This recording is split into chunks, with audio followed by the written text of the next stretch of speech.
አንድ የመንግስት ሰራተኛ በአንድም ሆነ በተለያዩ መስሪያ ቤቶች ላይ ተቀጥሮ የሚሰራ ከሆነ የጡረታ መዋጮ የሚከፈልበት ደሞዝ ከሁለት በአንዱ ማለትም ሰራተኛው በመረጠው መስሪያ ቤት በሚከፈለው ደሞዝ ላይ ብቻ ተመስርቶ ይሆናል። በመንግስት ሰራተኛው ከተመረጠው የመንግስት መስሪያ ቤትና ደሞዝ ውጪ የሚፈጸም አገልግሎትና የሚከፈል ደሞዝ በመንግስት ሰራተኛው ጡረታ አዋጅ መሰረት የማይታሰብ ወይም የማይያዝ ይሆናል ማለት ነው። እድሜው በመድረሱ ስለሚጠየቅ የጡረታ አበልን በተመለከተ ይህም ማለት አንድ ተቀጣሪ ሰራተኛ በአንድ ወይም ደግሞ በተለያዩ መስሪያ ቤቶች ላይ ያገለገለውና የጡረታ መዋጮ እየከፈለ አጠቃላይ 30 ዓመት የሆነው እንዲሁም የሰራተኛው እድሜ 60 ዓመት የሆነው ተቀጣሪ ጡረታ የሚወጣ ይሆናል ማለት ነው። ይህም ማለት 30 የአገልግሎት ዓመት 60 እድሜ ማለት ነው። ሰራተኛው ይህን ሲያሟላ የጡረታ አበል የሚጠይቅ ይሆናል ማለት ነው። በዚህ ጊዜ ማቅረብ ያለበት ማስረጃዎች አንደኛ የጡረታ አበል መጠየቂያ ቅጽ ያስፈልጋል። ይህም ያው በመስሪያ ቤቱ የሚዘጋጅ ይሆናል። ሁለተኛ ለስራ ሲቀጠር የተሞላ የስራ መጠየቂያና የህይወት ታሪክ ቅጽ ያስፈልጋል። ሶስተኛ የቅጥር ደብዳቤዎች ያስፈልጋሉ። አራተኛ በተለያዩ የመንግስት መስሪያ ቤቶች የተፈጸመ አገልግሎት ካለ በማስረጃ የተደገፈ ቅጥር፣ ስንብት፣ ዝውውርና ሌሎች መነሻና መድረሻቸው የተገለጸበት ለአስተዳደሩ ወይም በአሰሪው የመንግስት መስሪያ ቤት አድራሻ የተጻፈ የአገልግሎት ማስረጃ መቅረብ ይኖርበታል ማለት ነው። ሌላኛው ከስራ ጋር ባልተያያዘ ሰራተኛው ባጋጠመው የጡረታ ጉድለት ምክንያት ስራ መስራት ባለመቻሉ ለሚያቀርበው የጡረታ አበል ጥያቄ ይህ ሰራተኛ ደሞዝ የሚያስገኝ ስራ መስራት የማይችል ለመሆኑ በሕክምና ቦርድ የተረጋገጠበት የምስክር ወረቀት ማቅረብ ይኖርበታል ማለት ነው። ለአንድ የመንግስት ሰራተኛ በስራ ላይ በደረሰው የአካል ጉዳት ምክንያት የጡረታ አበል ጥያቄ ሲቀርብ አንደኛ ሲቪል የመንግስት ሰራተኛው በስራ ላይ አደጋ በደረሰበት በ30 ቀናት ውስጥ ለአስተዳደሩ የተገለጸበት የአደጋ ማሳወቂያ ቅጽ መቅረብ አለበት። ሁለተኛ እንደ ሁኔታው የፖሊስ ሪፖርት መኖር አለበት።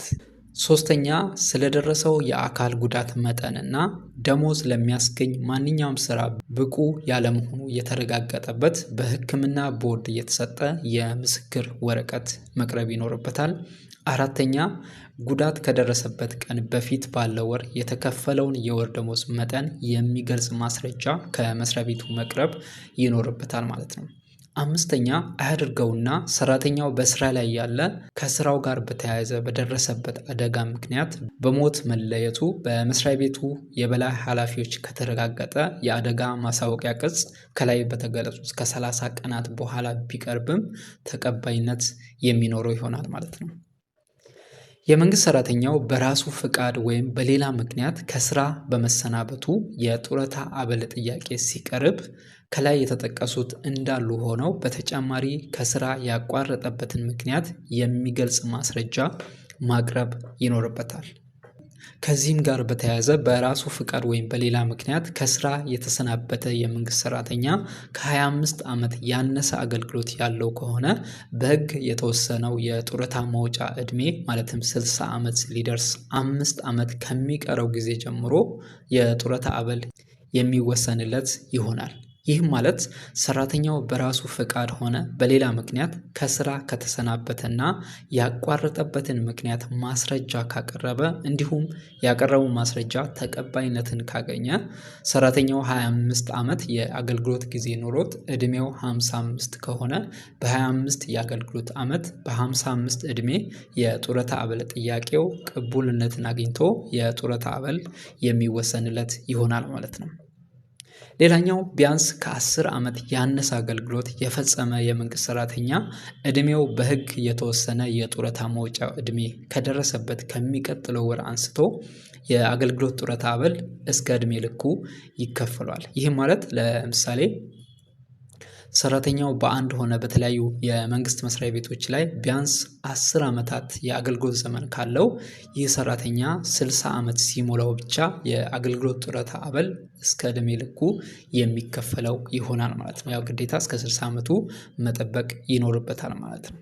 ሌላኛው በመንግስት ሰራተኞች ጡረታ አዋጅ ወይም በግል ድርጅቶች ሰራተኞች ጡረታ አዋጅ መሰረት እድሜው በህግ ከተወሰነው የጡረታ መውጫ በፊት ይህም በ25 ዓመት አገልግሎት በ55 ዕድሜ በራስ ፈቃድ የአገልግሎት የጡረታ አበል የተወሰነለት ባለመብት እንደገና በመቀጠር የፈጸመው አገልግሎት ከቀድሞ አገልግሎቱ ጋር ተዳምሮ አበል የሚወሰንለት እድሜው በህግ የተወሰነው የመጦሪያ እድሜ ማለትም 60 ዓመት ሲደርስ ብቻ ይሆናል ማለት ነው። ለምሳሌ አንድ ሰራተኛ ኤ የሚባል መስሪያ ቤት ላይ ሲሰራ ከነበረበት በራሱ ፈቃድ በ25 ዓመት አገልግሎትና በ55 ዕድሜው የአገልግሎት ጡረታ ጠይቆ አበሉ ከተወሰነለትና ይህ ባለመብት ደግሞ ቢ በሚባል መስሪያ ቤት ላይ ማለትም ሌላ መስሪያ ቤት ላይ ማለት ነው ተቀጥሮ እድሜው በህግ የተወሰነው 60 ዓመት እስኪሆነው ድረስ ያገለገለው የአገልግሎት ዓመት መጀመሪያ ኤ መስሪያ ቤት ላይ ከተወሰነለት የአገልግሎት አበል ጋር አንድ ላይ ተዳምሮ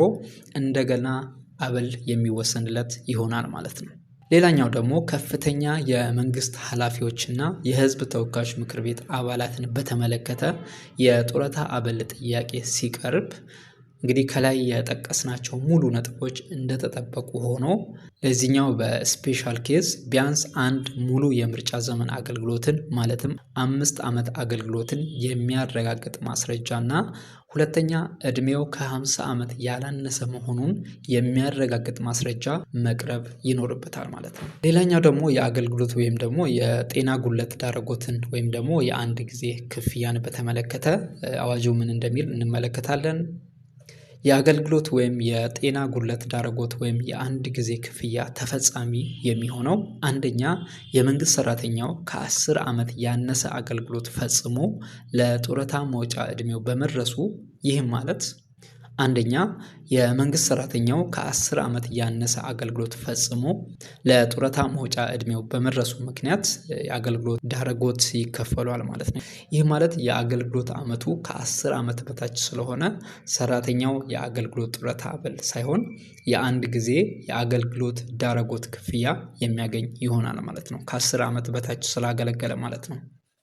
ሁለተኛ ከ10 ዓመት ያነሰ አገልግሎት ፈጽሞ በጤና ጉድለት ምክንያት ደሞዝ ለሚያስገኝ ለማንኛውም ስራ ብቁ ባለመሆኑ ከስራ ሲሰናበት በዚህም ጊዜ የጤና ጉድለት ዳረጎት ወይም ደግሞ የአንድ ጊዜ ክፍያ የሚያገኝ ይሆናል ማለት ነው። ይህ ማለት ሰራተኛው ከ10 ዓመት በታች የአገልግሎት ዓመት ኖሮት በጤና ጉድለት ምክንያት ለማንኛውም ደሞዝ ለሚያስገኝ ስራ ብቁ አለመሆኑ በሕክምና ቦርድ ተረጋግጦ ከስራ ሲሰናበት ይህ ሰራተኛ ያገለገለው ከ10 ዓመት በታች ስለሆነ የአንድ ጊዜ ክፍያ የጤና ጉድለት ዳረጎት ብቻ የሚከፈለው ይሆናል ማለት ነው። ሌላኛው በስራ ላይ በደረሰ አደጋ ምክንያት የዳረጎት ጥያቄ ሲቀርብ በሕክምና ቦርድ የተረጋገጠው ጉዳት መጠን ከ10% ያላነሰ መሆን ይኖርበታል። ከ10% በላይ ከሆነ የጉዳት ዳረጎቱ ስሌቱም ጉዳት ከደረሰበት ወር በፊት ይከፈለው የነበረው የወር ደሞዝ 47% ሲባዛ በ60 ሲባዛ በሰራተኛው ላይ በደረሰው ጉዳት መቶኛ ተባዝቶ ይሆናል ማለት ነው። ለምሳሌ አንድ ሰራተኛ በስራ ላይ ያለ አደጋ ቢደርስበትና ይህ አደጋ በሕክምና ቦርድ ተረጋግጦ የጉዳቱ መጠን 30% ቢሆን እንዲሁም ሰራተኛው ጉዳት ከደረሰበት ወር በፊት ይከፈለው የነበረው ወራቢ ደሞዝ 15,000 ብር ቢሆን ይህ ሰራተኛ የዳረጎት ጥያቄ ቢያቀርብ ስንት ይከፈሏል የሚለውን እንመለከታለን። ለምሳሌ ይህን ለማስላት እኩል ይሆናል ብለን ደሞዙን በ47% እናባዟለን። ከዛ እሱም ደግሞ በ60 እናባዛና ይሄን መልሰን በአጠቃላይ በጉዳት መጠን እናባዛለን። ይሄ ጉዳት መጠኑ በሕክምና ቦርድ የሚቀርብ ይሆናል ማለት ነው። በፐርሰንት የሚቀርብ ማለት ነው። የሰራተኛው ደሞዝ 15,000 ብር ነው። ጉዳት ከመድረሱ በፊት ይከፈለው የነበረው ማለት ነው።